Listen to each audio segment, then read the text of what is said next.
Good afternoon, everybody, and welcome to this afternoon's or this morning's webinar on the LigoDLB series, specifically the LigoDLB 515AC. We're going to be starting in just a moment. We're going to let a couple of stragglers time to be able to sit in and attend the webinar. My name is Jason Hintersteiner. I'm the Director of Business Development here at LigoWave. And for the next half hour, we're going to be talking about point-to-multipoint, specifically the LigoDLB series, and are focusing on our LigoDLB 515AC. We have a special surprise in store for attendees. For those of you who stick it out to the end, and we're only going to go about half an hour, we're going to do a draw for a free pair of 515ACs. So please stick around to the end for that. As always, if you have questions, please put them in the chat window, and I will address them at the end of the talk. Before we get started, I would appreciate it if somebody could just put something in the chat window to indicate that they can hear me, just to make sure that all systems are go and that we can begin. And also that you can see the presentation.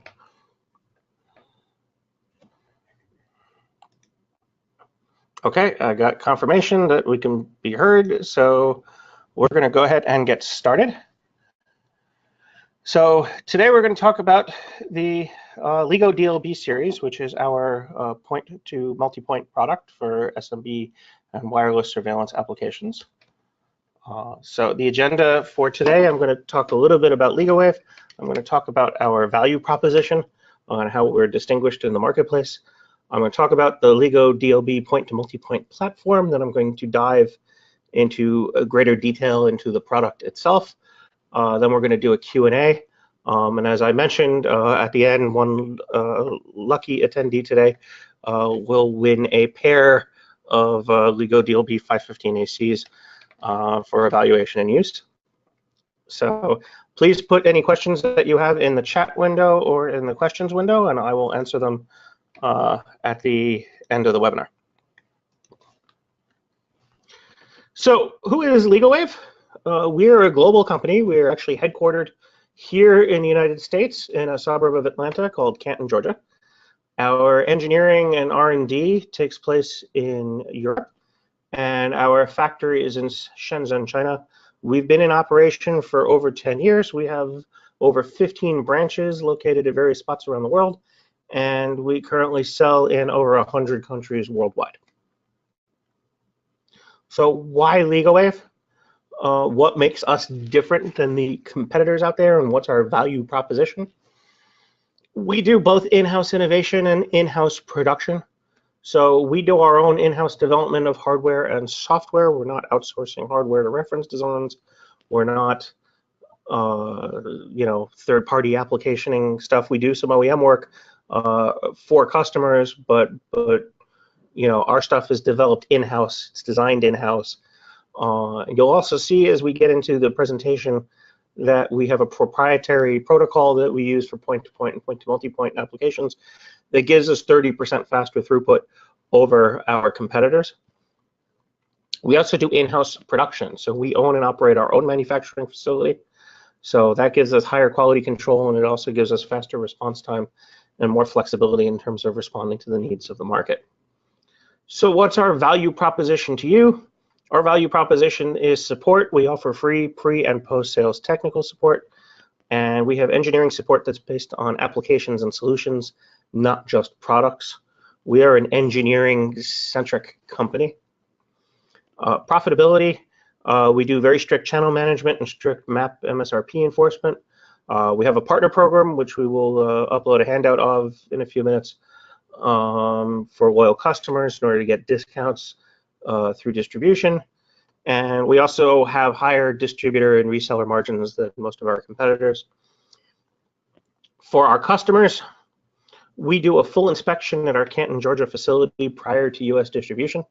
So in addition to items going through QA when they're in the factory in China, we also do a full inspection for more upgrades, custom configurations if needed, and so forth, at our facility here in the US before it gets sent out to distributors. And that gives us a substantially less than 1% defect rate. We have very few defects as a result. So let's talk about wireless backhaul and the LigoDLB applications and where these get used. And the answer is they get used pretty much everywhere. Our big focus with the LigoDLB is in wireless surveillance. That is by far our biggest application in all sorts of different verticals. It's also used for remote access control, interconnection of neighboring buildings. We use it to interconnect also to access points to provide outdoor Wi-Fi in areas where you can get power, but I can't get Ethernet or fiber. We use it in elevator shafts to provide connectivity inside the elevator cab. We'll also use it in mobile and temporary networks, such as man camps for oil fields, construction areas, first responders, operations, and so forth. So the kinds of verticals that we're in: parking lots, marinas, parks, campgrounds, RV parks, corporate and educational campuses, garden-style apartment complexes, construction, industrial, and emergency response. So pretty much anywhere where you need wireless backhaul, that's where we provide service, and you can do that very easily with our line of LigoDLB products. Our key features: this is a product that is purely designed for point to multipoint wireless backhaul. The LigoDLB is designed for short to mid-range applications. We do have long-range carrier-grade products in our rapid fire series and our Ligo PDMP series, which we'll have different webinars on. For the LigoDLB, this is our short to mid-range platform. All of the products have an either IP65 or IP66 ingress rating. They operate in a few different operational modes. The primary mode is our proprietary iPole 3. This is our proprietary TDMA-based protocol that allows 30% faster throughput, and we'll talk a little bit about that in a few minutes. We are also backward compatible with the standard wireless distribution system, WDS, and we have had customers who have integrated us with other vendors, which I normally do not recommend, but occasionally there's a need for that, and so we are backwards compatible so that if you need to install us in an environment where you have existing equipment and you're just swapping out individual units, we can run in a backwards compatible mode that will let us talk to other vendors' equipment using the WDS standard. There is special firmware that you could put on these if you wanted to run these as an access point, and you could also run these as a repeater. Within the software, we have diagnostic tools, including spectrum analysis, site surveying, ping and trace route, to allow for diagnosing the quality of links and what's going on, both Wi-Fi wise as well as in the spectrum itself from potential sources of non-Wi-Fi interference. In terms of models in the LigoDLB platform, we actually have quite a few. We have 2.4 gigahertz and 5 gigahertz models that are based on the 802.11n standard. These are older products, and with the iPole, those can get up to 170 megabits per second. Data throughput, compare that to a standard WDS link where that number would normally be maybe about 80 to 90 would be about the peak that you could get under ideal conditions for an 802.11n product. We also have 802.11ac products. Again, in WDS mode, the peak that you can usually get is around 300 to 350 megabits per second. We have measured throughputs of over 500 megabits per second across our links using the iPole 3. Naturally, we support WPA, WPA2. In terms of antenna options, you'll see in a minute, most of our products have an integrated antenna, but we do have products that will allow for an external antenna. So if you want to use an Omni antenna or you want to use a custom antenna from a third party, we have a standard N-type connector on particular models as well. We have automatic channel and transmit power control, and there's a web interface and wizard for easily programming and setting up the link. I should mention that to set up an initial link literally takes about 5 minutes. If it takes you more than 10 minutes, well, you're doing something wrong, because it's really easy and it's really step-by-step. And we will have a detailed webinar coming up in a few weeks, I believe on June 12th, where we will actually be walking you through the step-by-step configuration of a point-to-point link in detail. So what is a wireless distribution system? A wireless distribution system basically connects two or more wired networks together wirelessly. And what happens is that it looks like a wireless wire. So traffic comes in from your switch or from your PC or whatever, and it's coming in on a standard Ethernet frame on a wired network. The wireless link will take that Ethernet frame, it'll encapsulate it into a wireless frame, transmit it across the link as necessary, and then when it hands it back to the other side of the network, it will strip off the wireless part and hand back the wired frame back to the other side of the network. So from both sides of the link, the devices that are on either side of the link, as far as they're concerned, there's a wire between them. It doesn't know anything about a wireless link between them. The nice thing about that is that you can transmit all of that layer 2 information, such as VLANs, such as individual MAC addresses on either side of the link. All of that information gets preserved when you operate in this mode. And again, we have a proprietary version of WDS that does the same thing in terms of encapsulating layer 2 packets, but it takes certain optimizations in the protocol that allows us to get roughly 30% data throughput improvement. So in terms of models, the models we're going to focus on today are the 515AC, and what you're seeing here are basically 4 examples of our AC DLB product. The only difference really between these 4 different models is the antenna that's integrated. So the DLB 5AC has 2 external end connectors. So for hooking up either omnidirectional antennas or for a custom antenna. The 515AC, which we'll talk about, has an integrated panel antenna that's 15 dBi, and it's a 35-degree beam width horizontally and vertically. We have a higher gain version of this called the 520, which is a little bit bigger and is designed for a bit longer distances. That has a 20 dBi panel antenna in it and with a 16-degree field of view. And we're also going to be introducing at the beginning of June the LigoDLB 590 AC, which is has basically an integrated sector antenna.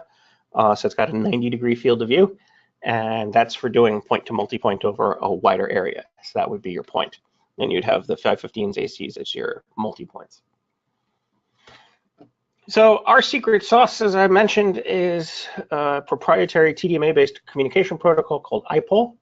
What this protocol does is that it basically optimizes the wireless protocol for point-to-point and point-to-multipoint, because Wi-Fi was never actually originally designed for doing point-to-point and point-to-multipoint. So the protocol has a lot of overhead in it that we strip out. That allows us to maximize bandwidth and minimize latency. Because it is a TDMA-based protocol, we eliminate contention between subscribers, so we do sequential polling. So everybody gets a turn for when they get basically a slot of when they're allowed to communicate. And when they're not allowed to communicate, they're not trying to talk. So, and as you add more subscribers to the system automatically adjusts and load balances based on how many clients are connected and how much traffic is trying to be driven by each client. There is integrated QoS mechanisms and advanced multicast handling. And as I mentioned, the algorithm is also self-optimizing, both in terms of balancing the number of remote clients, as well as being able to dynamically adjust channel and transmit power as needed. If you're interested in reading a little bit more detail about how IPOL works, I've included the link here. You could basically just go to our website and look for IPOL, and you can download the technical paper on it. So let's talk about the 515AC, which is the model that we are featuring today. This is our smallest access point model. It's about the size and weight of a large deck of cards, to give you some visualization of how big it is, because it's really, really tiny. It's very easy to mount. It's very easy to configure, and it is IP65 rated with a 30 dBm radio and a 15 dBi antenna built in. This is what the antenna pattern looks like. So you can see it's a roughly 35 by 35 degree patch antenna with a 15 dBi gain. Built-in tools into the software. So we have site surveys. So what that does is that basically puts the AP in sniffer mode. It's listening for beacon frames, and it's basically locating neighboring Wi-Fi networks, and it'll tell you, okay, here are the neighboring Wi-Fi networks I see, what channel they're on, how strong I see them. We have an antenna alignment tool, which will actually measure the alignment with the remote DLB series AP and give you metrics in terms of how to improve that alignment if you need to. We have a built-in link test, which will measure the data throughput and the link quality. We have a spectrum analyzer also built in, which now is not just looking at what's going on in terms of Wi-Fi frames, but it's also looking at any source of RF energy in the spectrum that you're operating in to see if there's any non-Wi-Fi sources of interference, which may indicate that you might want to change channels. We also have ping and trace route, which are your standard network diagnostics for indicating that you have connectivity. So to show a couple of applications, this is an example of an RV park where we have 18 NFT2AC outdoor access points, which are dual band access points for providing Wi-Fi network access to clients. And those are the red dots that you see in this figure here. Those are connected by 24 LigoDLB 515 ACs in the point to multipoint groups that you can see in the colors here. And that's done for wireless bridging. So from the access points perspective, it thinks it has a wired connection. In reality, what's happening is that is now going across a point to point or point to multipoint link to get back to the main distribution frame.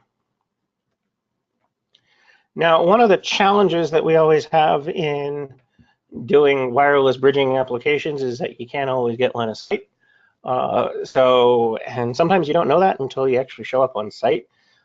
This is an example of a project where the customer told us, oh yeah, from the main building, which is kind of nicely centered on the property, we're going to be putting up these roughly 30 some odd cameras, and you got line of sight to everything. And so we provided a design showing, okay, point to multi-point, where everything's coming back to the MDF. And in reality, of course, that turned out not to be the case. And when we got on site, the installer got on site, they basically told us that the buildings were 2-story, not 1-story, and there were all sorts of trees. So basically we had to figure out paths to avoid all of the trees and all of the buildings in the way. So we have a slightly more complicated point to multi-point design that has to go through a few different hops in order to reach every remote camera location. Again, though, we can accommodate the environment by carefully tracing out, the paths to make sure that we have clear line of sight to everywhere where we need to reach. And sometimes we'll use centralized buildings as relay points. As you can see, for example, camo 7A in the brown in the lower left corner, or where the green connects to the red at cam 19. So we can use those as intermediate relay points. And this is something that our engineers will work with you on. So if you have a specific project like this where I'm putting up a bunch of cameras around a property, this is a very typical application for us. And you have line of sight issues and you're not quite sure how you're going to be able to do the hops.